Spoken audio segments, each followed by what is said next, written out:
Bismillahirrahmanirrahim. Assalamualaikum warahmatullahi wabarakatuh. Alhamdulillah wassalatu wassalamu ala Rasulillah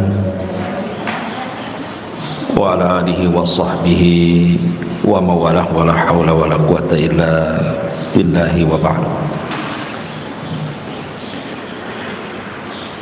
Alhamdulillah, di pagi menjelang siang ini kita bisa duduk untuk bertalabul ilmi kembali di Ahad pagi ini, dan tak lupa salawat dan juga salam kita hadiahkan kepada Rasul kita Nabi besar Muhammad sallallahu alaihi wa ala alihi wasallam.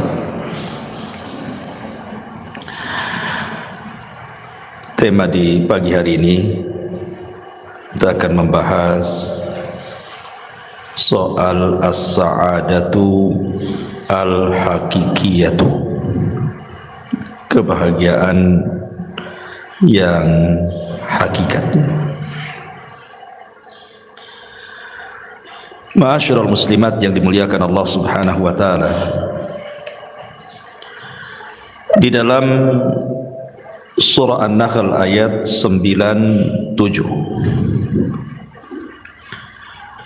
Allah Subhanahu wa taala berfirman, "Man 'amila salihan min dzakarin aw untha wa huwa mu'minun falanuhyiyannahu hayatan thayyibah wa lanajziyannahum ajrahum bi ahsani ma kanu ya'malun." Barang siapa yang melakukan amal yang saleh, baik dia laki-laki ataupun perempuan, dan dia seorang yang beriman, maka kami akan berikan kehidupan kepadanya dengan kehidupan yang baik di dunia, dan kami akan balas mereka dengan balasan yang jauh lebih baik lagi terhadap apa yang mereka telah kerjakan. Ayat ini dijadikan dasar oleh para ulama tentang hakikat mencari kebahagiaan bagi seorang manusia. Bahwa Allah Subhanahu wa taala mengatakan, "Man 'amila salihan", barang siapa yang beramal saleh, baik dia laki-laki ataupun perempuan, dan dia beriman, maka kami akan berikan kehidupan yang baik, maksudnya kebahagiaan di dunia dan juga kebahagiaan di akhirat dengan dilipat gandakan balasannya. Ulama mengatakan bahwa kebahagiaan itu ada di tiga perkara. Kebahagiaan itu ada di tiga perkara. Pertama, rahatul bali. Yang kedua, al-qana'atu. Dan yang ketiga, ta'atullahi azza wa jalla. Yang pertama, rahatul bal. Rahatul bal itu artinya menenangkan pikiran.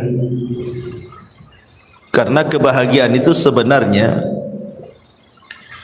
sesuatu yang tidak bisa didefinisikan. Bahagia itu apa? Kalau orang ditanya bahagia itu, kadang-kadang bingung juga mau jawab itu. Bagaimana manusia bisa bahagia? Lahir saja dia nangis, mati pula ditangisi. Mana bahagianya? Lahir nangis, ketika dia mati ditangisi orang. Sehingga kemudian para ulama ketika membahas masalah apa itu as-sa'adah, kebahagiaan itu, definisi mereka itu berbagai macam. Sehingga kemudian banyak yang mendefinisikan itu dengan contoh akhirnya.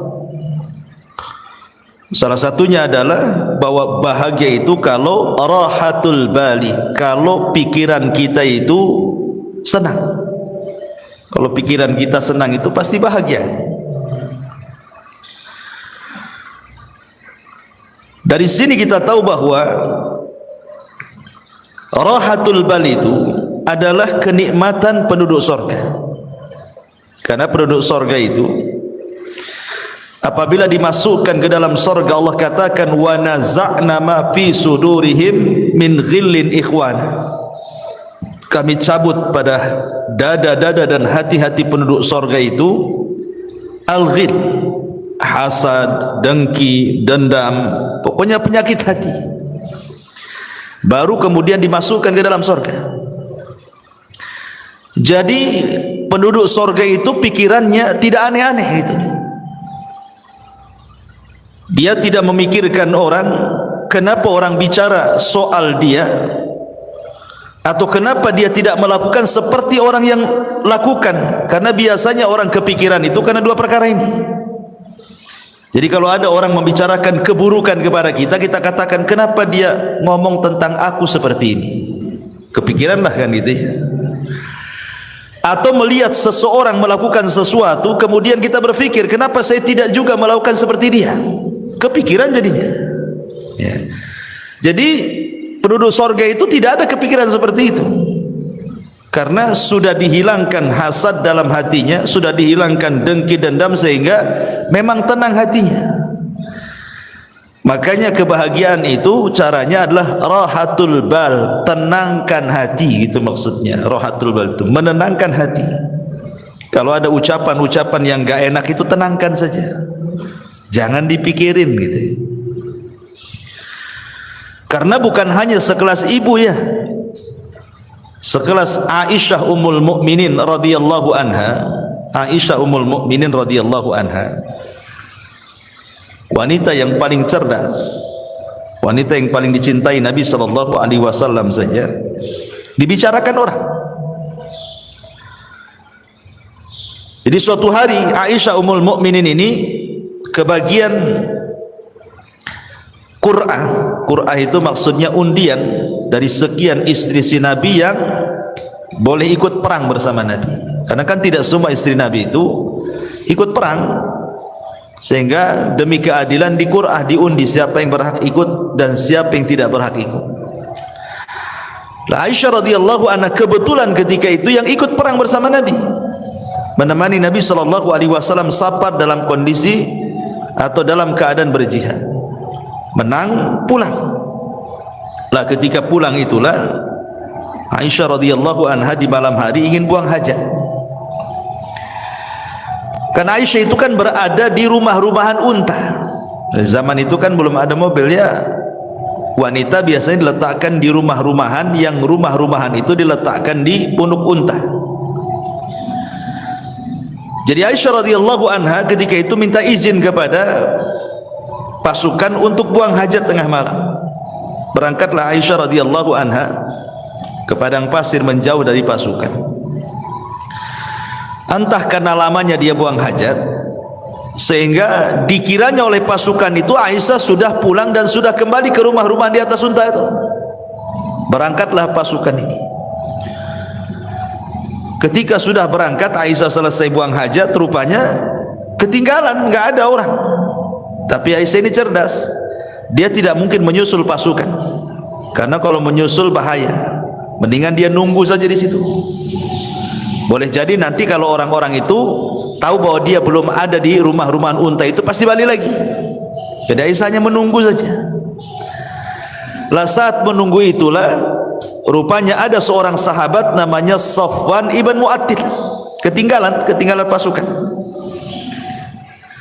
Ketika Safwan ibn Mu'attil ini melihat Ummul Mukminin Aisyah radhiyallahu anha, kaget dia. Kenapa kok Aisyah ada di situ? Akhirnya kemudian tidak banyak bicara.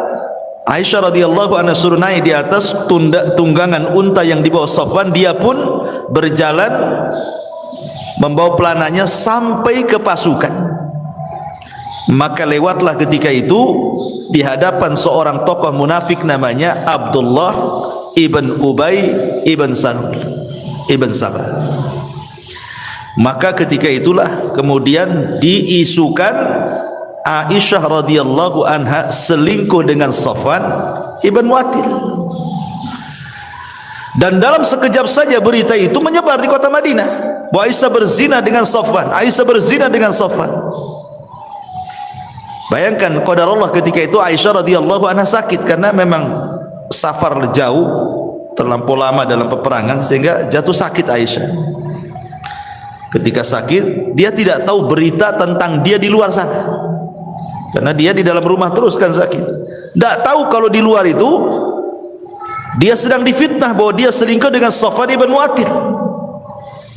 Sementara Nabi SAW terus menunggu wahyu. Kok enggak turun-turun wahyu ini? Maksudnya kalau memang Aisyah itu berzina, kasih tahu. Maksudnya turun wahyu gitu ya. Atau kalau dia tidak berzina, ya tolong kasih tahu juga lah kan gitu. Turun wahyu juga gitu. Tapi selama sebulan itu enggak turun-turun wahyu itu. Sesak dada Nabi. Akhirnya kemudian Nabi SAW datang ke tempat Aisyah radhiyallahu anha. Bayangkan 1 bulan Rasul tidak mau menemui Aisyah. Tapi memang harus ditanyakan karena masalahnya tidak ada wahyu. Ketika kemudian sampai di rumah Aisyah, di situ ada Abu Bakar dan juga ada istrinya dan juga ada Aisyah radhiyallahu anha. Rasul belak-belakan mengatakan, wahai Aisyah, kalau engkau jujur, maksudnya kalau memang engkau melakukannya, tinggal bertobat gitu ya. Nanti Allah Subhanahu wa taala akan mengampuni dosamu. Tapi kalau engkau tidak melakukannya, pasti nanti turun wahyu dari 7 lapis langit sana bahwa engkau tidak akan melakukannya dan engkau tidak pernah melakukannya, dan dustalah perkataan orang-orang itu. Akhirnya kemudian sesaat setelahnya turun wahyu surah An-Nur 1-9 bahwa Aisyah ummul mukminin radhiyallahu anha berlepas diri dari tuduhan perzinahan atau perselingkuhan dia dengan Safwan ibn Mu'attil. Dari sini kita tahu bahwa sekelas Aisyah radhiyallahu anha saja dibicarakan manusia, ya. Atau Maryam bintu Imran, sama juga Maryam juga. Maryam itu kan wanita suci, Bu. Dia tidak pernah keluar dari mihrabnya. Sampai-sampai Allah Subhanahu wa taala menjelaskan bagaimana Maryam ini kehidupannya hanya ruku sujud saja, enggak pernah kerja lain. Jadi di mihrabnya itu ibadah saja. Jadi suatu hari Maryam ini keluar buang hajat. Lah ketika buang hajat itulah rupanya Allah Subhanahu wa taala mengutus Jibril untuk menghabar gembirakan bahwa Maryam akan punya keturunan. Akhirnya kemudian dicegatlah oleh malaikat Jibril dalam bentuk manusia, fatamatsala lahu basharan sawiyya. Maka Jibril datang dalam bentuk pemuda tampan. Kemudian memberitahu kepada Maryam bahwa Allah telah menghabar gembirakan engkau akan memiliki keturunan. Maryam bingung, bagaimana tidak? Aku ini seorang gadis, tidak punya suami. Tidak ada wanita laki-laki yang menyentuhku. Lalu apa nanti kata manusia? Maryam punya anak, enggak ada suami, enggak ada laki-laki yang menyentuhnya.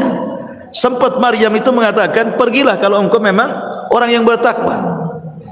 Tapi Jibril kemudian meyakinkan bahwa ini adalah kehendak Allah Subhanahu wa taala. Barulah kemudian Maryam pun menerimanya. Ketika betul-betul kandungannya membesar, kemudian mulailah diketahui oleh manusia, maka Maryam pun kemudian keluar dari Baitul Maqdis sampai melahirkan di Baitul Lahim, ya kan.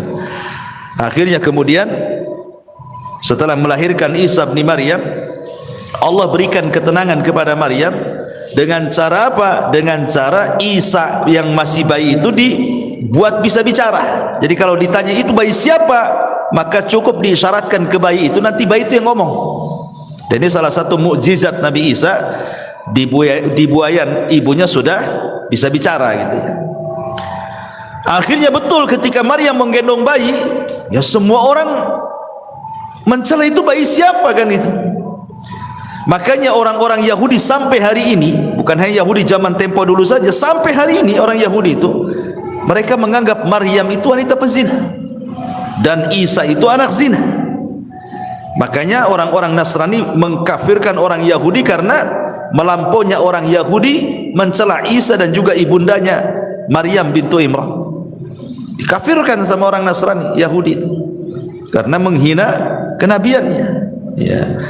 Dari sini menunjukkan bahwa kalau sekelas Aisyah radhiyallahu anha, sekelas Maryam saja tidak lepas daripada pembicaraan manusia, apalagi ibu-ibu. Makanya pentingnya rahatul bal di sini, menenangkan hati, karena sehebat apapun manusia itu pasti dibicarakan orang. Maka rahatul bal itu penting.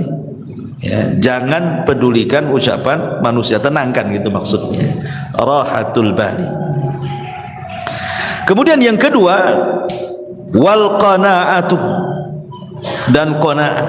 Qanaah itu artinya rela dan redha dengan pemberian Allah Subhanahu wa taala. Rela dan redha dengan pemberian Allah Subhanahu wa taala. Karena ini yang menjadikan orang itu lebih tenang hidupnya. Jadi kalau orang itu rela, redha, apapun yang diberikan Allah pasti akan tenang. Makanya ada seorang syekh mengatakan, kalau anda ingin tenang, lakukan 5 perkara. Kalau anda ingin tenang, lakukan 5 perkara.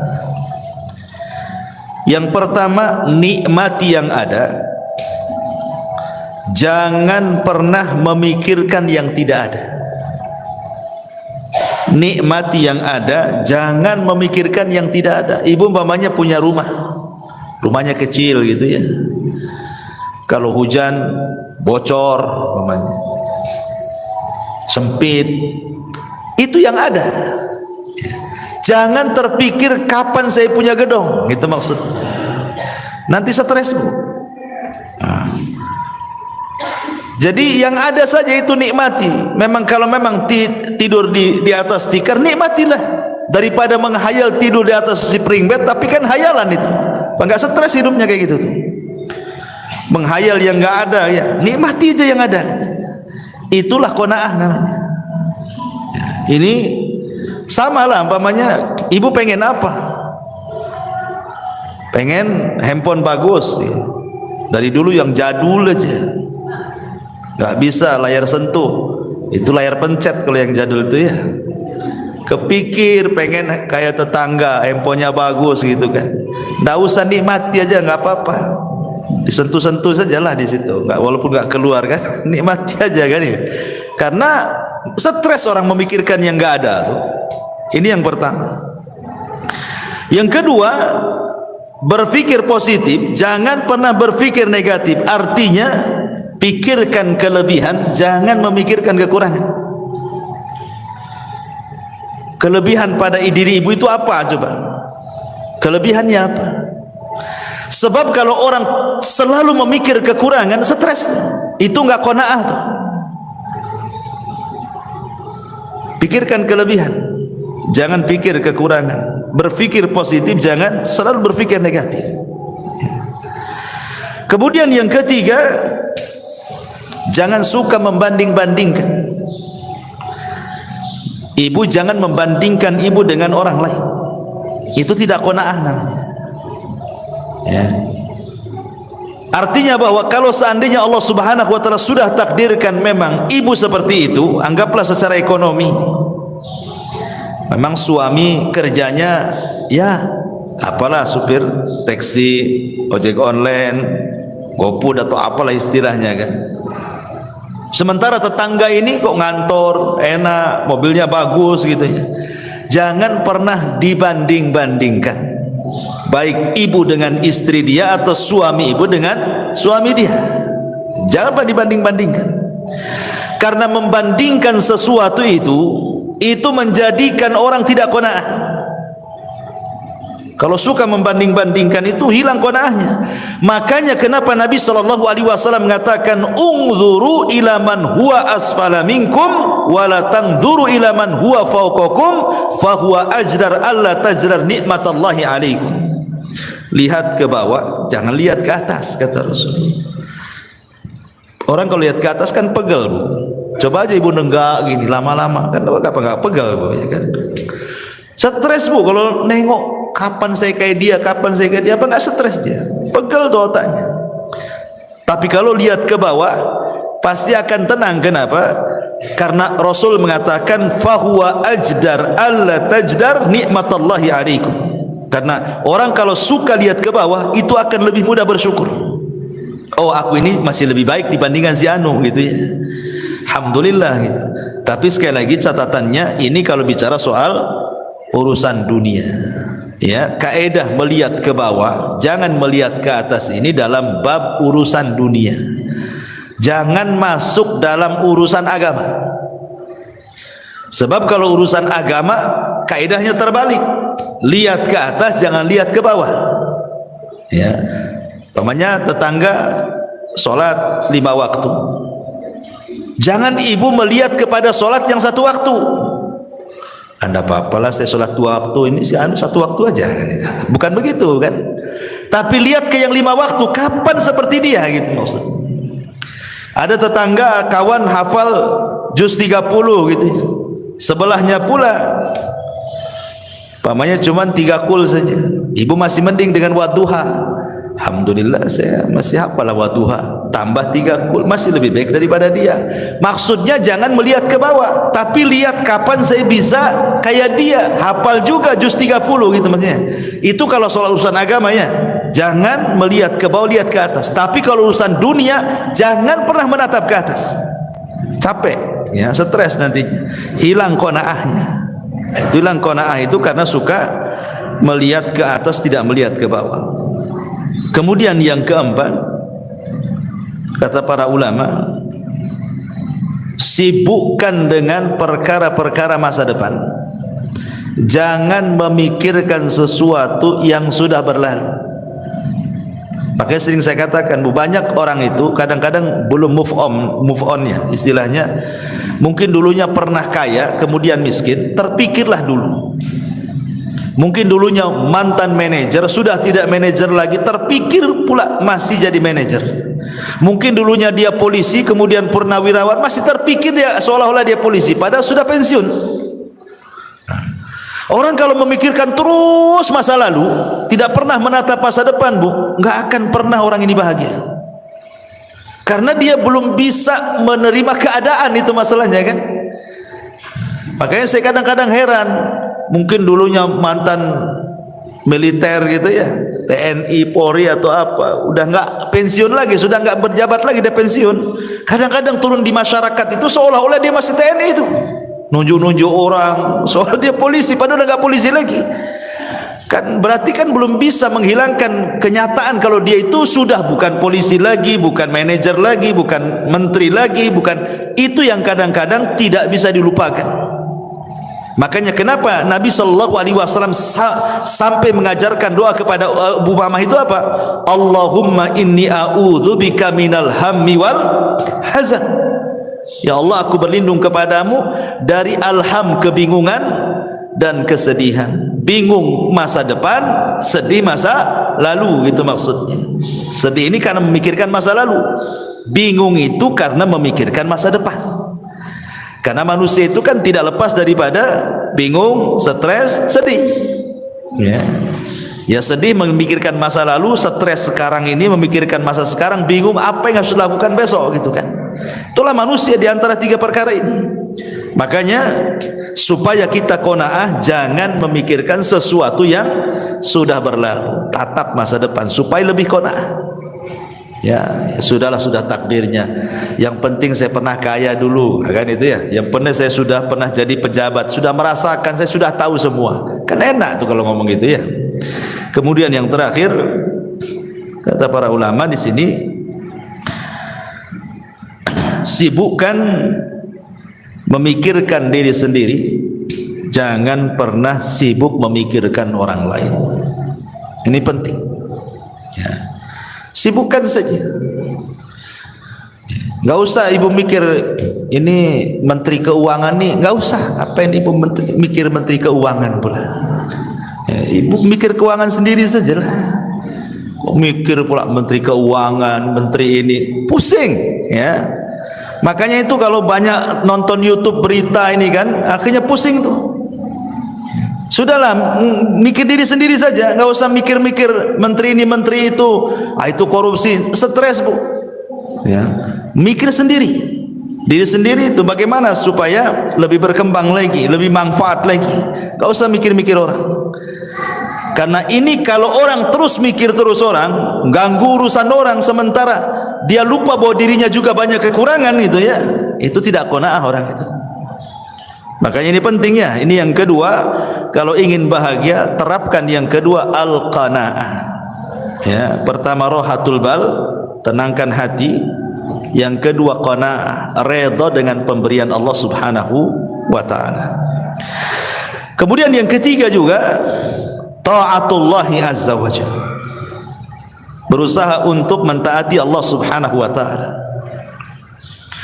Orang yang paling bahagia itu, Bu, adalah orang yang paling dekat dengan Allah. Saya contohkan. Ketika Nabi SAW berada di puncak kesedihan, Rasul itu pernah mengalami puncak-puncaknya kesedihan yang disebut dengan amul hazni. Jadi tahunnya saja sampai disebut tahun kesedihan. Saking sedihnya sekali Nabi itu sampai tahunnya disebut amul hazni. Bayangkan, di tahun yang sama Abu Thalib meninggal dunia. Kemudian setelah Abu Thalib meninggal dunia, disusul istri tercintanya Khadijah bintu Khuwailid. Kemudian belum selesai Khadijah meninggal, datang pula 8 kabilah Quraisy mengancam Nabi, kalau sampai melakukan dakwah, melanjutkan dakwanya akan dibunuh. Akhirnya Nabi SAW ke Taif. Sampai di Taif dilempari batu lagi. Itu memang momen-momen tersedih bagi Nabi SAW. Tapi Nabi SAW berusaha untuk berdoa kepada Allah dan mengatakan, illam takun alayya sakhatun fala ubali. Kalau ini bukan dalam bentuk azabmu kepadaku ya Rabb, aku tidak peduli. Maka Allah Subhanahu wa taala ingin membuat Nabi SAW melupakan segalanya. Bagaimana kesedihan kepada pamannya Abu Thalib, istri tercintanya Khadijah, ancaman orang-orang Quraisy, sempitnya dakwah, Allah ingin hilangkan dan jadikan kebahagiaan. Apa yang dilakukan Allah? Allah buat Nabi SAW naik ke langit.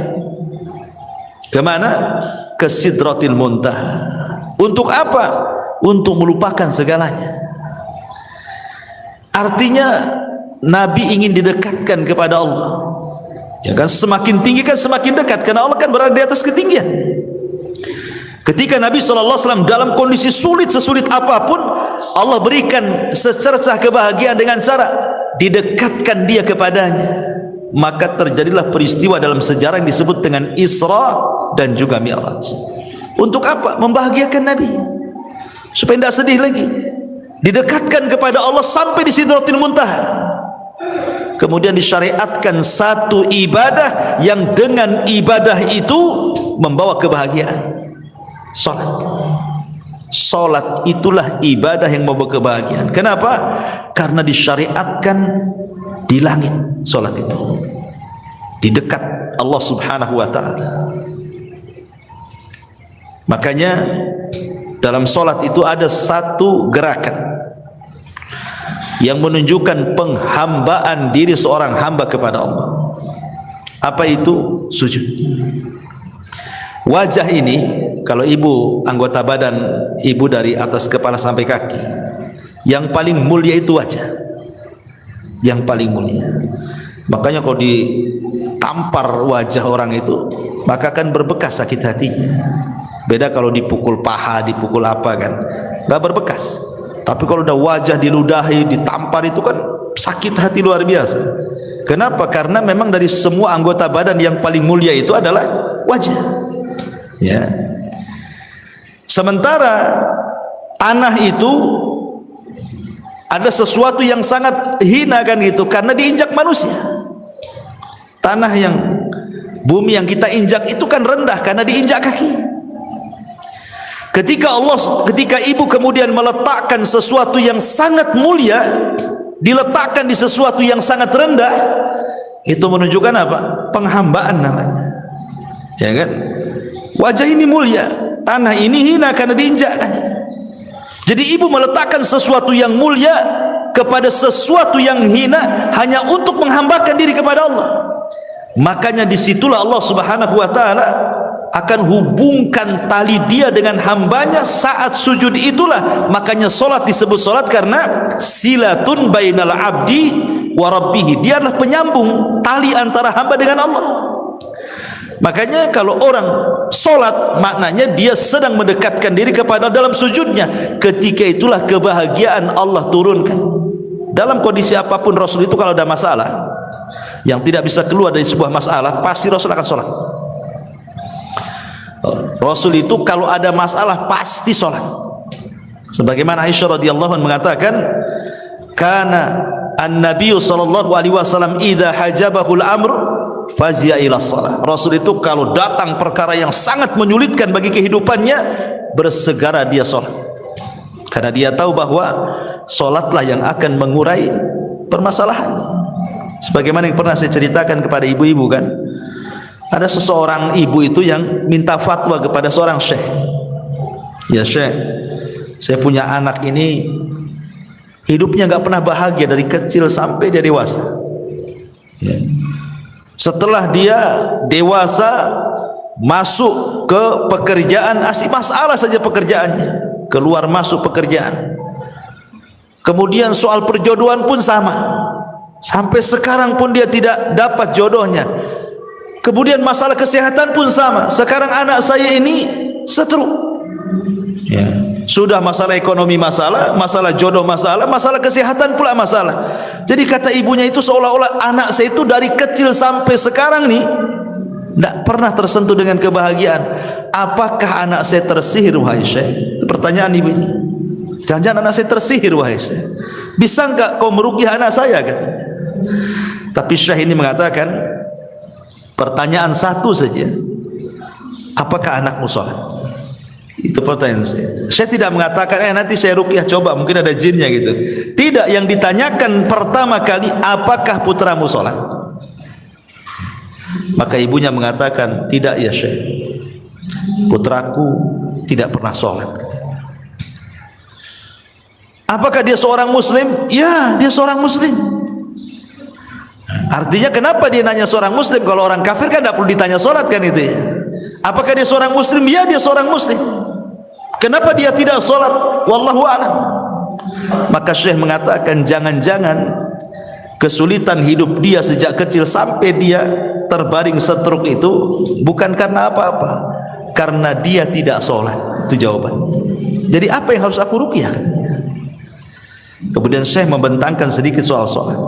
Dia jelaskan sama ibu ini, begini ya bu ya, sholat itu adalah penghubung kita dengan Allah.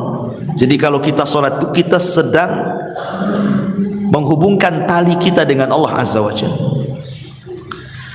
Sekiranya tali yang kita hubungkan dengan Allah itu putus, maka putuslah hubungan kita dengan Allah. Ketika Allah tidak berhubungan lagi dengan kita, mungkinkah Allah membantu kita? Tidak mungkin ya. Maka solatlah, kata syekh ini, solatlah. Sebab kalau seandainya anda solat, berarti anda sedang menghubungkan tali anda dengan Allah. Ketika terhubung tali itu dengan Allah, maka yakin Allah subhanahu wa ta'ala akan menolong anda. Kemudian syekh mengatakan, coba bayangkan kalau putramu ini bangun di pagi hari dan dia tidak solat subuh, berarti dia memulai dengan aktivitas hari itu dengan laknat Allah Azza wa Jalla karena melakukan dosa besar ya.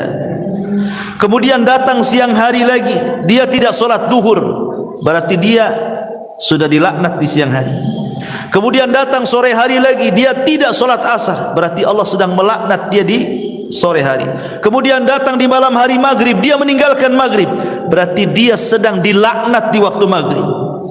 Kemudian solat isya, dia tinggalkan pula solat isya, berarti dia sedang dilaknat di waktu isya.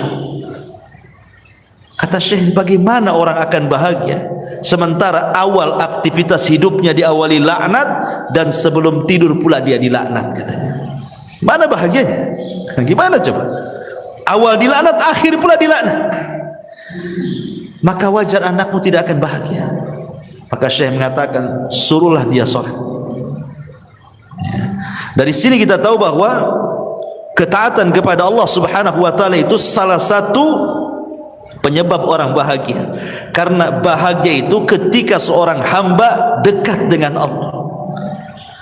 Ketika Nabi SAW sedang kesulitan, diberikan kebahagiaan dengan cara apa? Didekatkan dengan Allah, diangkat naik ke langit, didekatkan sampai di Sidratil Muntaha.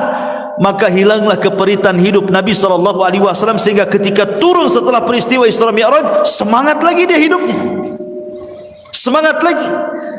Apalagi selama perjalanan Isra Mi'raj itu bagaimana Nabi SAW dipertemukan dengan Nabi Adam, Nabi Yahya, Nabi Isa, Nabi Idris, Nabi Harun, Musa dan para nabi yang lainnya.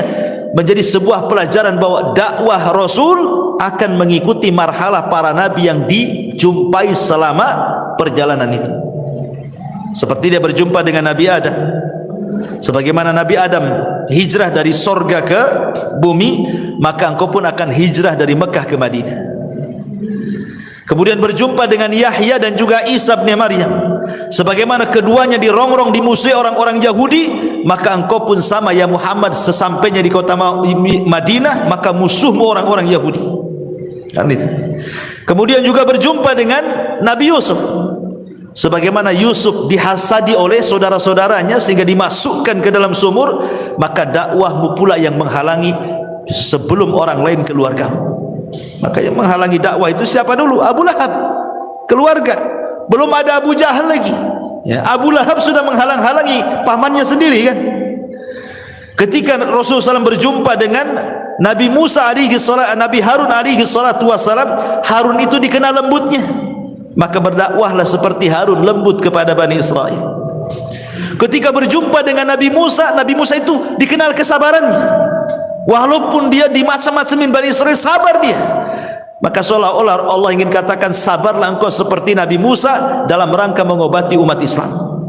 Ketika berjumpa dengan Ibrahim, dan itu orang yang paling mirip dengan Nabi SAW, dan dia yang membangun Ka'bah, maka seolah-olah Allah mengatakan, teruslah ikuti agama nenek moyangmu. Maksudnya Ibrahim alaihi salatu wassalam dengan memakmurkan Masjidil Haram ya. Jadi ada hikmah-hikmah selama perjalanan Isra Mi'raj itu. Dari sini kita tahu bahwa yang ketiga, taatullah, ketaatan kepada Allah adalah salah satu jalan juga meraih kebahagiaan. Ini satu perkataan ulama. Kemudian yang lain juga dijelaskan oleh Imam Ibnul Qayyim rahimahullahu taala. Imam Ibnul Qayyim rahimahullahu taala mengatakan, anna lis-sa'adatil 'abdi thalathatu umurin. Sesungguhnya dalam kebahagiaan seorang hamba itu terdapat tiga perkara. Idza an'ama 'alaihi syakara, wa idza btuliya 'alaihi sabara, wa idza adnaba istaghfara. Yang pertama, apabila diberikan nikmat oleh Allah Azza wa Jal, lantas dia pun bersyukur. Apabila diuji oleh Allah Subhanahu wa taala, lantas dia bersabar. Dan apabila dia melakukan dosa, dia pun berusaha untuk melakukan istighfar. Melakukan istighfar, meminta ampun kepada Allah Subhanahu wa taala. Masyarul muslimat yang dimuliakan Allah Subhanahu wa taala. Di sini Imam Ibnul Qayyim rahimahullahu taala memberikan konsep tiga kebahagiaan. Kalau tadi kan konsep tiga kebahagiaan, pertama berusaha menenangkan pikiran, jangan memikirkan banyak hal, hilangkan hasad, hilangkan dengki macam-macam ya. Kemudian qanaah, kemudian lebih taat lagi kepada Allah. Maka konsep Imam Ibnul Qayyim berbeda lagi. Kalau ingin bahagia, yang pertama apabila mendapatkan nikmat bersyukur. Apabila mendapatkan nikmat bersyukur. Ini kaitan dengan qanaah juga kan? Ya, qanaah itu artinya apa? Syukuri yang ada, jangan memikirkan yang tidak ada. Nikmati yang ada, jangan menikmati yang tidak ada. Yang ada saja. Wa in ta'uddu ni'matallah la tuhsuha, kan itu. Kalau anda hendak menghitung nikmat Allah, Tidak mungkin terhitung nikmat Allah itu. Banyak kok nikmat Allah itu. Kemudian yang kedua konsepnya ini yang penting juga. Apabila ditimpa musibah, dia bersabar. Ini yang paling penting dalam konsep kebahagiaan. Karena biasanya ketika musibah itu terlalu berat, yang datang hanyalah keperitan dan kesedihan. Sering saya katakan, Bu, dalam beberapa kajian di sini kan, bahwa pada setiap perkara yang ada kebahagiaan, pasti di situ ada kesedihan. Perkara-perkara yang ada kebahagiaan di sebuah perkara, pasti terselip kesedihan di situ. Itu sudah matematika tuh, 1 tambah 1 2 tuh. Contoh, ibu bahagia dengan suami, yang punya suami, tetapi di balik kebahagiaan ibu suka senang dengan suami itu, pasti suatu ketika ada kesedihan. Tatkala ibu bermasalah dengan suami, ya, atau uang bulanan kurang, sedih, padahal ada duit dia, kok nggak dikasih saya, katanya. Artinya di sela-sela kebahagiaan itu pasti ada kesedihan tuh. Nengok anak-anak nih, nampak seneng lah anak-anak, apalagi yang masih lucu-lucu ya, usia 4-5 tahun gitu kan, masih lucu-lucunya tuh. Seneng kita nengok anak-anak tuh. Tapi ketika anak itu sakit parah gitu kan, sedihlah kita di situ. Jadi mana-mana tempat ada kebahagiaan, pasti terselip kesedihan di situ. Pasti, ya. Atau ketika ibu melihat harta, ibu punya mobil, punya rumah, punya uang gitu kan, kan senang itu, karena itu juga salah satu penyumbang kebahagiaan kan gitu. Siapa bilang mobil itu tidak menyumbang kebahagiaan? Masih enak naik mobil daripada jalan kaki kan, Bu. Capek jalan kaki, apalagi jauh, sedih kali itu. Tetapi kan bukan segala-galanya. Tapi di balik harta yang merupakan penyumbang kesenangan bagi kita itu juga ada kesedihan.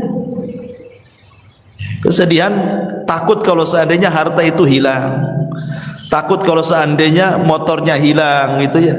Ini cicilan udah hampir berapa bulan lagi mau lunas gitu kan, stres dia. Senang tuh udah bisa beli motor ya dengan cicilan sekian, biasanya orang-orang kan gitu, paling 3 bulan lagi lunas lah. Tapi masalahnya untuk melunasi itu tak ada duit, sedih dia. Satu sisi senang dia punya kendaraan, sisi lain sedih pula dia tidak bisa melunasi. Pokoknya apapun yang terselip kebahagiaan, pasti di situ ada kesedihan. Apapun itu sudah memang ketentuan, ada bahagia, ada sedih, ada musibah, ada nikmat.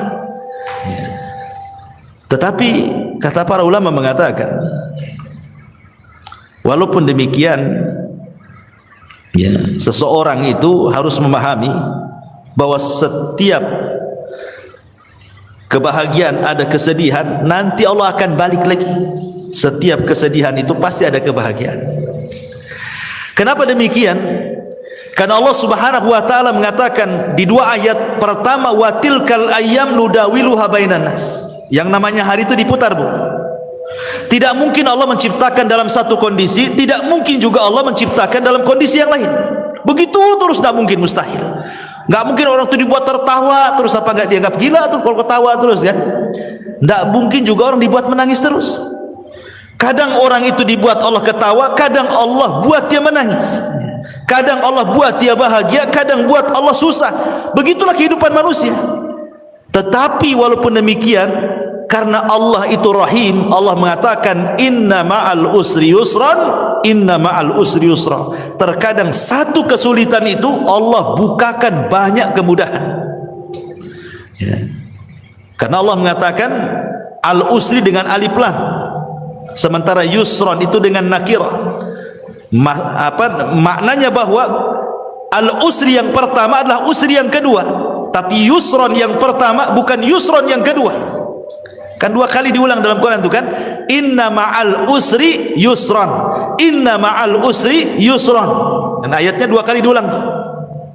Artinya al usri yang pertama, usri yang kedua, tapi yusran yang pertama bukan yusran yang kedua. Gitu maknanya. ketika al-usri yang pertama adalah usri yang kedua, yusron yang pertama bukan yusron yang kedua, maknanya satu kesulitan bisa mendatangkan banyak-banyak kemudahan gitu maksudnya. Bukan satu kesulitan datang satu kemudahan, tidak. Satu kesulitan bisa saja 2, 3, 4, 5, 10 kemudahan. Karena rahimnya Allah Azza wa Jalla. Dari sini ada kaedah, Bu. Belum tentu ketika Allah menutup satu pintu, kemudian pintu-pintu yang lain Allah tutup. Bahkan terbalik. Terkadang satu pintu Allah tutup, pintu banyak Allah buka. Makanya ada sebuah kaedah yang disebutkan para ulama, man taraka syai'an lillahi awwadallahu khairan minhu. Barang siapa yang meninggalkan sesuatu karena Allah, boleh jadi Allah akan berikan sesuatu yang jauh lebih baik dibandingkan yang ia tinggalkan. Contoh umpamanya orang dipecat dari perusahaan, sedih dipecat dari perusahaan kan? Kalau dia kurang qanaah, kalau dia kurang tawakal, boleh jadi dia suudzon. Ya. Mungkin Tuhan PT dengan Tuhan di luar PT mungkin berbeda gitu. Ya. Dia pikir Tuhan ada di PT saja, di luar PT tak ada Tuhan. Sehingga akhirnya kayak kiamat tuh. Dikeluarkan di PHK itu kayak kiamat. Nanti makan apa, nanti ini itu kan gitu ya. Itu kalau kurang tawakal tuh. Tapi kalau dia kemudian berfikir lagi bahwa boleh jadi ini adalah keputusan Allah terbaik. Mungkin Allah sengaja buat aku keluar dari PT untuk ada pekerjaan yang jauh lebih baik lagi dibandingkan pekerjaan ini. Gitu maksudnya. Sengaja kita dibuat dikeluarkan supaya mengambil sesuatu yang lebih baik lagi. Sebab kalau kita tidak keluar dari sini, belum tentu kita dapat jalan lagi. Kalau kita berfikirnya positif seperti ini, bahagia orang hidup tuh. Tapi kalau nggak berpikir ke sini, pikirnya aduh nanti kalau keluar dari PT macam mana saya? Macam mana terus? Ya tidak mungkin dia akan bahagia. Yang ada stres makin gila dia. Nah, makanya di sini juga penting bahwa dua ayat itu juga sebagai pelipur lara bahwa Allah tidak mungkin menciptakan kita dalam satu kondisi, dan ingat setiap kesulitan itu akan banyak kemudahan. Ma'asyiral muslimat yang dimuliakan Allah Subhanahu wa taala. Ya. Dan itu kita bisa lihat di kisah-kisah orang-orang soleh gitu ya. Seperti tadi kisahnya atau kisah Nabi Ayub alaihi salatu wassalam yang mudah lah yang sering saya ceritakan kan. Bagaimana Nabi Ayub itu diberikan oleh Allah Azza wa Jalla ujian yang tidak pernah orang diuji sehebat Ayub. Tidak ada ceritanya, baik sebelum atau sesudahnya. Manusia yang diuji seberat Nabi Ayub. Makanya orang-orang Arab itu kalau ada orang sakit, mereka mengatakan apa? Sabar, seperti sabarnya Ayub katanya. Itu orang Arab ngomong gitu tuh. Padahal tidak mungkin kan orang sesabar Ayub kan? Hanya untuk supaya membesarkan hatinya saja. Mustahil. Nggak ada orang sesabar Ayub, apalagi di zaman sekarang. Ya. Sementara musibah Nabi Ayub alaihi salatu wassalam itu luar biasa bertubi-tubi itu. Mulai daripada kehilangan harta, kemudian disusul kehilangan anak, kemudian disusul dengan banyaknya penyakit, kemudian disusul tidak ada orang yang mendekati, dibicarakan manusia. Sumpah, coba bayangkan. Ibu ini enggak kehilangan harta. Ya, harta masih ada, rumah masih ada. Ibu sehat, enggak ada penyakit. Ya, apalagi anak-anak ada, cuman ibu ini dibicarakan orang saja. Itu sudah sedihnya itu bukan kepalang tuh. Pikirannya, padahal hanya dibicarakan orang saja. Ini Ayub ini sudah dibicarakan orang, ditinggalkan orang, hartanya diludeskan, anaknya dimatikan, penyakitnya diparahkan. Makanya tidak ada ujian seberat Ayub. Tetapi walaupun demikian Ayub itu sabar. Sabar, tidak pernah mengeluh sedikit pun. Yang tidak sabar justru istrinya. Ya, istrinya yang tidak sabar. Dia ngomong sama Nabi Ayub alaihi salatu wassalam, mungkin bahasa saya ini, bang, berdoalah kepada Allah gitu. Kok ini sudah lama sakit? Ya, sudah lama sakit. Kau seorang Nabi, saya yakin kalau engkau berdoa kepada Allah, pasti Allah akan kabulkan doamu. Jadi istri mendorong supaya Ayub berdoa kepada Allah untuk dibalikan nikmatnya. Tapi subhanallah, lihat bagaimana Ayub ini mengajarkan kepada kita syukur ya. Dia mengatakan kepada istrinya, coba pikirkan berapa lama Allah berikan nikmat kepada kita. Berapa lama? Kata istrinya 70 tahun. Kata Ayub, 70 tahun kita di atas kenikmatan. Sekarang Allah baru uji saya 18 tahun. Kalau saya harus meminta kepada Allah, ini belum seimbang. Ya. Harusnya kalau seimbang, ya nunggulah nanti setelah penyakitku 70 tahun lagi, baru aku meminta kesembuhan, gitu maksudnya Ayub itu. Ini kita di atas nikmat 70 tahun, diuji 18 tahun, masa kita sudah harus meminta kepada Allah, katanya. Ayub tidak mau. Ya. Tapi ketika kemudian ada dua orang temannya Ayub yang berbincang-bincang soal Ayub dan mengatakan jangan-jangan Ayub itu diberikan penyakit oleh Allah, itu bukan penyakit biasa, itu penyakit kutukan, katanya. Kata kawannya, kok bisa kau bilang penyakit kutukan? Iyalah, kalau bukan kutukan apa namanya? Masa satu cuil penyakit pun tidak ada tanda-tanda kesembuhan, katanya. Kalau bukan kutukan apa namanya? Kedengaranlah kalimat ini ke telinga Ayub.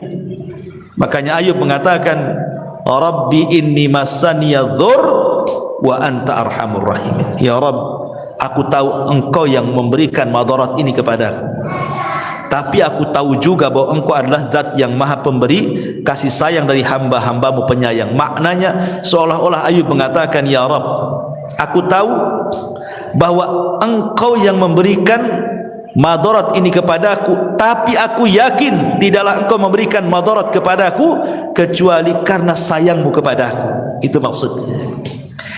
Lihat bagaimana ada berdoa Ayub saja tidak dirinci penyakitnya. Menunjukkan apa?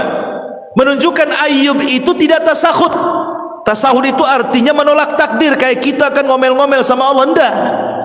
Ayub kan tidak merinci kan musibahnya, dia hanya mengatakan, aku tahu ya Rabb, engkau yang menimpakan penderitaan ini.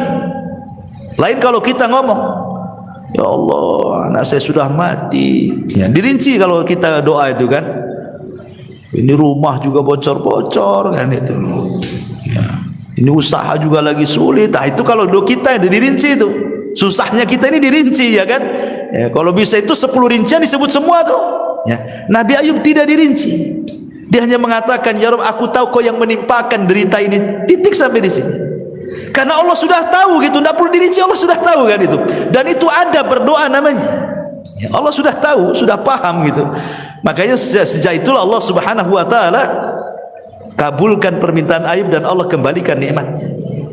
Dan ini dari sini ada kaidah bahwa barang siapa yang meninggalkan sesuatu karena Allah, pasti Allah akan ganti sesuatu itu yang jauh lebih baik lagi, ya. Karena orang di depan musibah itu kan terbagi menjadi 3, Bu, ya. Yang pertama tasahud, tidak redha, tidak rela, kemudian mulutnya ini ngomong macam-macam, ya. Ini seburuk-buruknya orang ini nggak akan bahagia selamanya. Yang kedua, dia berusaha untuk rela, redha, ikhlas gitu ya. Tapi terkadang kalau disentuh hatinya keluar juga dia. Jadi pura-pura sabar saja, tapi kalau diajak bicara keluar semua keluhannya. Ya, tapi masih mendingan lah dibandingkan orang yang pertama. Kemudian yang ketiga, orang yang betul-betul ikhlas, betul-betul redha, lisannya pun dia tidak pernah mengeluh, ya. Bahkan dia sanggup mengucapkan alhamdulillah. Itulah sebahagia-bahagia manusia ketika dia bisa sabar, bisa rela, bahkan bisa mengucapkan alhamdulillah di depan musibah yang dialaminya. Kemudian ini diantara perkataan Ibnul Qayyim. Kemudian yang ketiga, wa idza adzanaba istaghfara, dan apabila berdosa dia segera melakukan istighfar. Ma'asyiral muslimat yang dimuliakan Allah Subhanahu wa taala, inilah diantara konsep Imam Ibnul Qayyim ketika bicara soal kebahagiaan. Kemudian yang ketiga, konsepnya Sufyan Ats-Tsauri. Sufyan Ats-Tsauri rahimahullahu taala, dia mengatakan bahwa ma baqili min na'imid dunya illa thalathin. Kata Sufyan Ats-Tsauri, aku tidak pernah merasakan nikmatnya dunia, maksudnya kebahagiaan dunia ini, kecuali karena 3 perkara.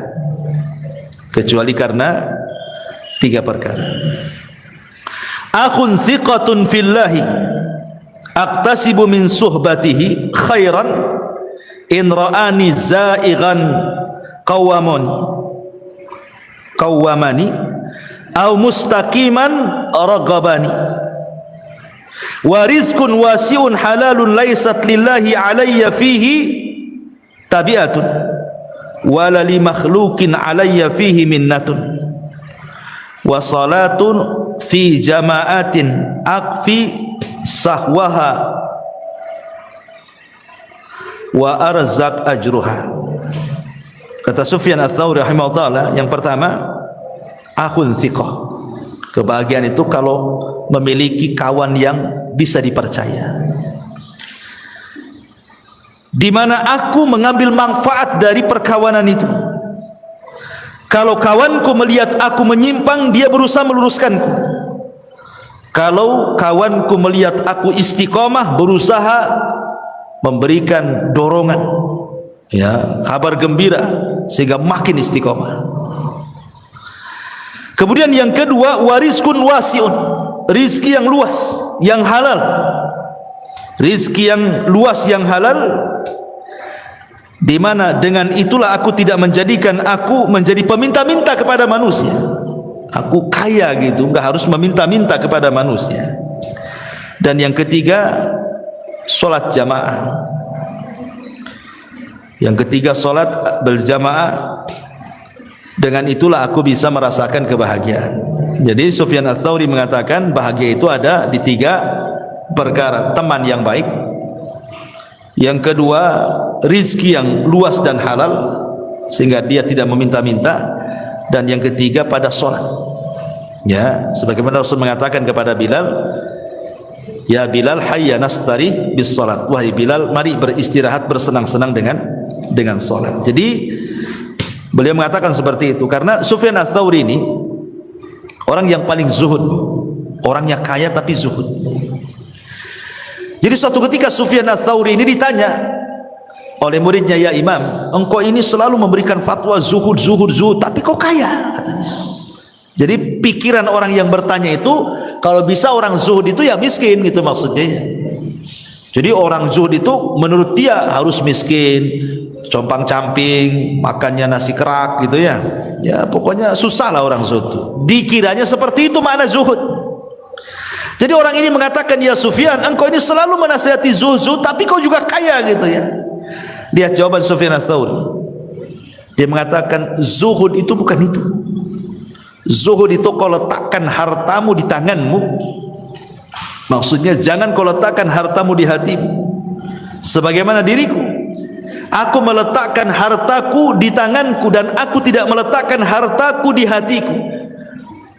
Dan kenapa aku harus kaya? Likaila atamandalu alal muluk, supaya aku tidak menjilat penguasa, supaya aku bisa mengatakan yang hak-hak, yang batil-batil katanya. Karena aku tidak ada, pemerintah tidak ada budi baik dengan aku. Aku sudah kaya, ya kan? Sehingga aku tidak menjilat mereka, sehingga aku bisa menegur mereka, kata Sufyan Ats-Tsauri. Dari sini menunjukkan bahwa itulah bentuk kebahagiaan, salah satunya adalah rizki yang luas dan halal. Sebab kalau rizkinya sempit gitu kan, akhirnya apa? Terpaksalah pinjam-pinjam uang, kan gak bahagia jadinya kan? Meminjam-minjam uang, akhirnya tidak bayar utang, malam pula stres, siang pula menghilang, kan gitu. Orang yang punya utang itu cari-cari orang nggak kemana, nggak jelas gitu ya. Jadi salah satu kebahagiaan adalah rizki yang luas tapi juga halal. Karena rizki haram itu tidak akan bahagia, pasti ada masalah. Ya. Termasuk juga di sini kata beliau, punya kawan yang baik. Kalau salah ya diluruskan, kalau memang benar ya didorong supaya makin benar, kan bahagia punya kawan seperti itu. Ibu punya suami umpamanya kan, suaminya mendorong ibu, kalau salah diluruskan, kalau benar ya terus didorong-dorong, kan senang gitu ya. Nah, kata Sufyan Ats-Tsauri, carilah kesenangan di tiga tempat ini: akhun thiqah, saudara yang bisa kita percaya, kemudian rizki yang luas, kemudian dalam solat jamaah, dan yang terakhir tentu saya ingin bacakan satu hadis. Hadis ini disahihkan oleh Syekh Nasiruddin Al-Albani rahimahullahu taala dari Zaid ibn Thabit radhiyallahu anhu. Rasul mengatakan, "Man kanatid dunya hammahu, farraqallahu alaihi amrahu, wa ja'ala faqrahu baina 'ainaihi, wa lam ya'tihi minad dunya illa ma kutiba lahu. Wa man kanat al-akhiratu niyyatahu, jama'allahu lahu amrahu, wa ja'ala ghinahu fi qalbihi, wa atathu ad-dunya wa hiya raghibah." Barang siapa yang dunia menjadi tujuan hidupnya, maka Allah subhanahu wa ta'ala akan cerai beraikan perkaranya, dan Allah akan jadikan kefakiran di kedua matanya, dan tidaklah dunia yang datang kepadanya kecuali apa yang sudah dicatat takdir saja. Tetapi barang siapa yang akhirat adalah niat hidupnya, maka Allah subhanahu wa ta'ala akan kumpulkan perkaranya, dan Allah akan jadikan kekayaan dalam hatinya, dan Allah akan datangkan dunia kepadanya sementara dia menolaknya. Ma'asyiral muslimat yang dimuliakan Allah azza wa jalla, hadis ini adalah hadis yang sangat mulia sekali, satu dasar mencapai kebahagiaan dunia dan akhirat. Pertama, penggalan yang pertama, Rasul mengatakan barang siapa yang dunia itu menjadi tujuan hidupnya, maka Allah pasti akan mencerai beraikan urusannya, dan Allah akan jadikan kefakiran di kedua matanya. Kemarin kita sudah jelaskan, Bu, ada orang kaya diazab dengan kekayaannya, bahkan seolah-olah lebih miskin dibandingkan orang-orang yang sudah jelas miskin. Ada orang miskin, Bu, mungkin dia tukang bangunan, ya, kadang helper, ya, mungkin yang paling rendah dalam tukang bangun itu helper itu, ya. Kadang ada borongan, kadang tidak, gitu. Kadang ada proyek, kadang tidak. Tapi dia bisa hidup dengan keluarganya. Dia bangun tidur, kemudian jam 8 dia sudah kerja, jam 5 pulang. Kemudian dia bisa senang dengan anak istrinya juga. Nanti besok gitu lagi. Ya. Tapi ada orang-orang kaya, Bu, itu seolah-olah 24 jam hidupnya itu dengan duit saja, nggak ada untuk keluarga tuh. Ada orang kayak gitu kan? Karena orang kaya itu umpamanya, oh ini ada meeting ke Medan nih, seminggu di Medan. Sementara tukang bangunan ini di rumah terus, dia sama keluarganya. Dari pagi bisa dia tengok istrinya, ini nanti sebulan kemana, sebulan kemana, kapan tuh sama keluarganya dia. Itu kan orang ini diazab dengan kekayaan namanya tuh. Kok kekayaannya mengadab? Harusnya orang yang kaya itu lebih banyak hidup dengan keluarga dibandingkan orang miskin. Ini tidak gitu. Kenapa orang yang miskin itu lebih senang hidup dengan anak istrinya, lebih banyak waktunya? Orang kaya ini pula sedikit waktunya. Berarti dia diazab dengan kekayaannya. Orang miskin aja nggak kayak gitu cari uangnya kok. Kalau sudah cukup untuk makan selesai. Ini tidak cukup-cukup. Maknanya dia itu miskin, tidak kaya sebenarnya, karena tidak cukup. Ya. Makanya di sini Rasulullah mengatakan, "Man kanatid dunya hamma", siapa yang dunia tujuannya itu, farraqallahu alaihi amrah, pasti Allah cerai beraikan urusannya. Kalau dia tidur, Bu, apa maksudnya Allah cerai beraikan itu? Hatinya dicabang-cabangkan. Ya, maksudnya farraqallahu alaihi amrah itu hatinya dicabang-cabangkan, tidak bisa tidur, Bu. Nanti satu sisi otaknya mikir ini, sisi lain mikir ini, sisi lain, pokoknya tidur itu menghayal aja dia. Gimana mau tenang coba? Tidur aja tidak bisa, karena mikir ini, mikir ini, mikir itu, banyak mikir. Akhirnya ketika dia banyak mikir itulah wa ja'ala faqrahu baina ainaihi, maka hidupnya tidak akan tenang sehingga Allah jadikan kefakiran di kedua matanya. Mana dapat kesenangan orang kayak gini kan? Hidupnya nih mikir banyak gitu ya. Tetapi sebaliknya, walam ya'tihi minad dunya illa ma kutiba lahu, padahal dunia sendiri kalau dicari tidak lebih daripada yang ditakdirkan saja. Maka berjalanlah bersama takdir, itu selesai. Jalan bersama takdir. Ya. Karena sehebat apapun Anda mencari dunia, kalau ditakdirkan dapat segitu ya segitu, tidak mungkin nambah. Ngapain kemudian ngoyo dari pagi ke pagi lagi kan?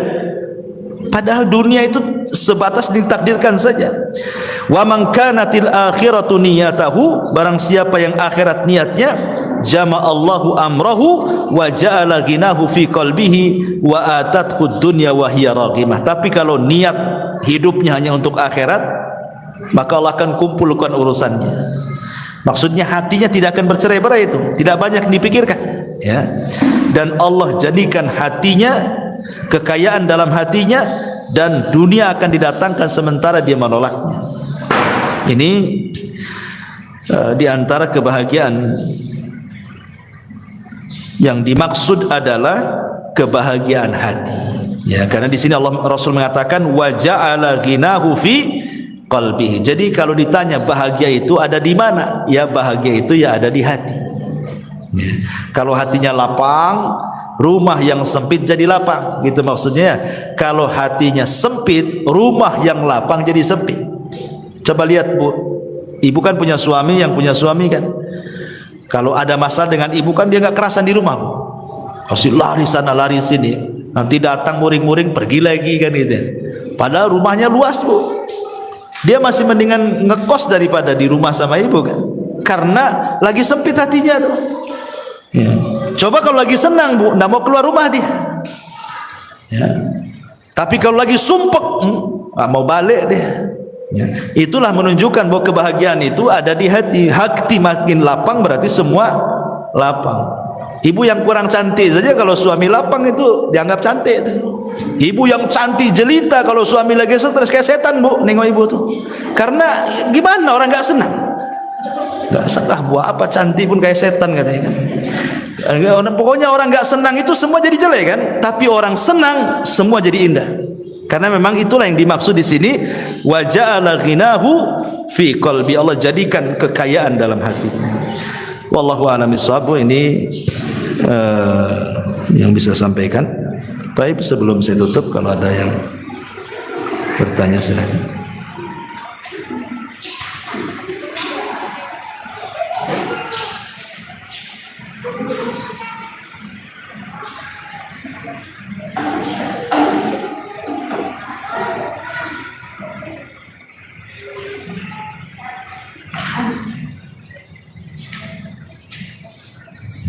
Ya.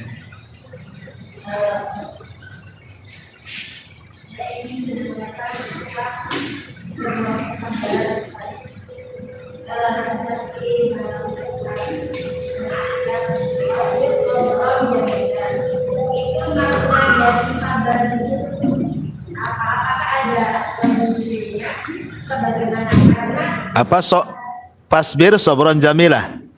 Oke.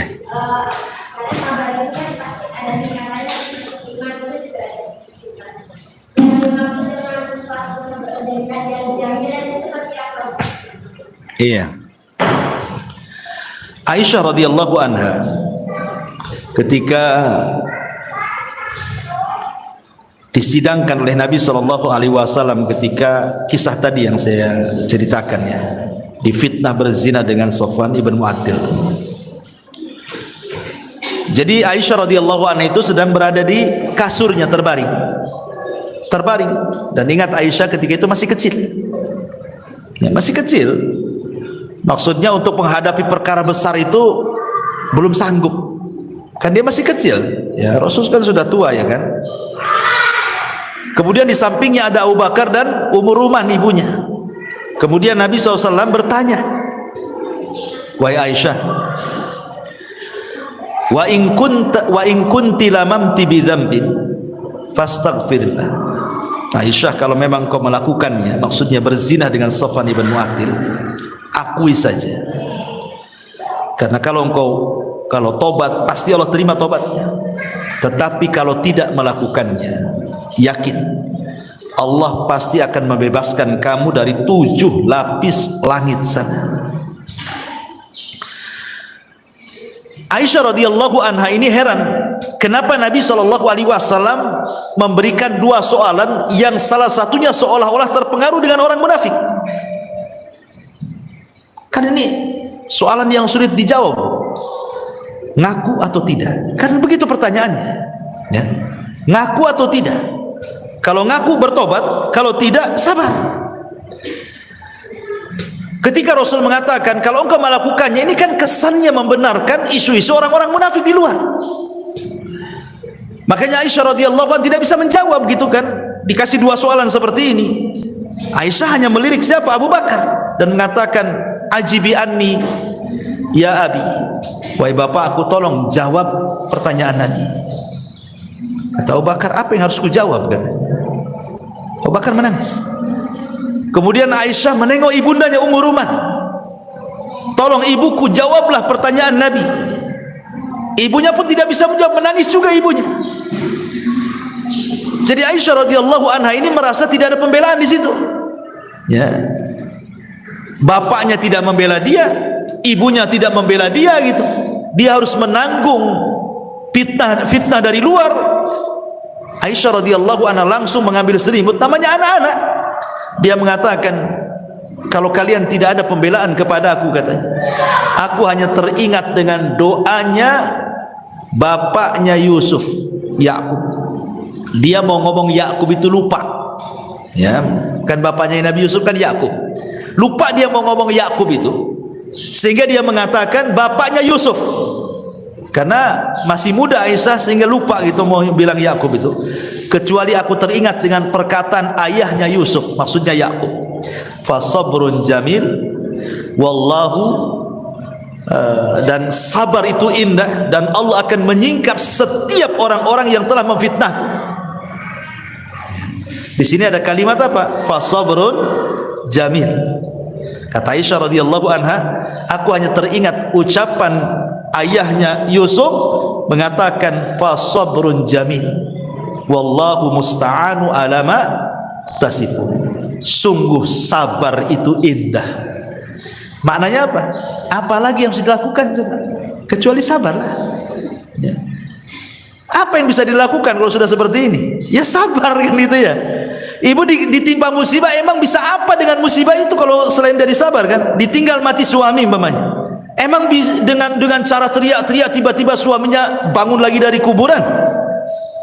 Bukan makin senang bu, ibu makin kabur kalau suami bangkit lagi dari kuburan tuh. Apalagi malam-malam kan gitu ya. Artinya kan tidak bisa dengan cara apapun ya menghadapi musibah, cuma satu, sabar. Itu yang paling indah tuh. Karena dengan sabar itulah bisa melupakan kesedihan. Ya. Makanya sabar itu indah, karena bisa melupakan kesedihan. Sebab kalau tidak sabar, tidak indah hidupnya, pasti akan rusak seluruh hatinya kan. Nah itulah makanya kenapa sabar itu indah, karena pada setiap kesabaran itu pasti ada keindahan. Tapi kalau tidak sabar, nggak akan indah hidupnya, stres terusnya. Wallahu a'lam. Dah, iya.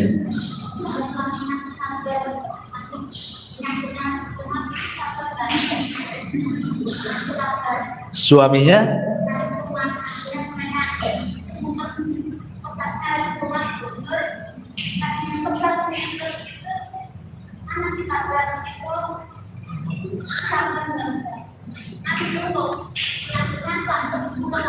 ngeluh. Yang ngeluh siapa? Suaminya ngeluh.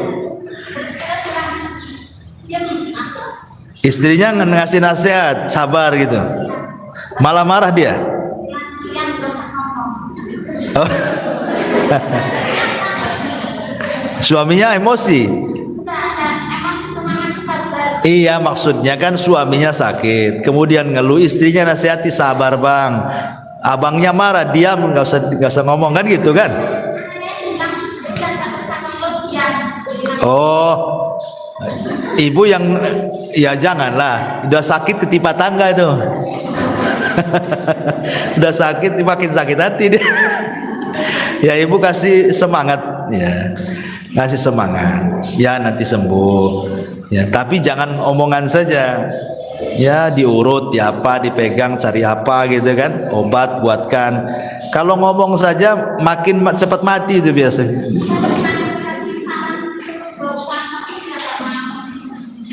Oh dia nggak mau berobat. Ya suruh berobat. Ya berobat itu kan wasilah kesembuhan. Nggak boleh tawakal saja. Karena Allah itu memberi kepada yang berusaha, bukan kepada yang berdoa. Itu kaidah.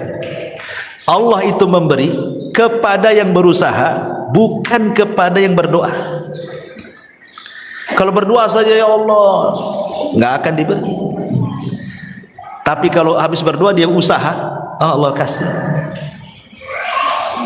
Ini ada anak muda nih, masuk ke masjid berdoa, ya Allah kasihlah anak yang soleh. Kasih anak soleh? Tidak, kawin aja enggak. Mana mau dapat anak? Usaha kawin dulu, baru dapat anak kan gitu. Jadi Allah itu memberi ke yang berusaha, bukan kepada yang berdoa. Maka sarankan jangan berdoa terus, usaha juga. Berdoa minta kesembuhan, ya makan obat juga gitu maksudnya. Atau terapi-terapi apa gitu ya, karena doa itu tidak menghilangkan akhdhu bil asbab, mengambil sebab ya. Mudah-mudahan ada manfaatnya. Subhanakallah bihamdika asyhadu an la ilaha illa anta astaghfiruka wa atubu ilaik. Allahu ta'ala. Assalamualaikum warahmatullahi wabarakatuh.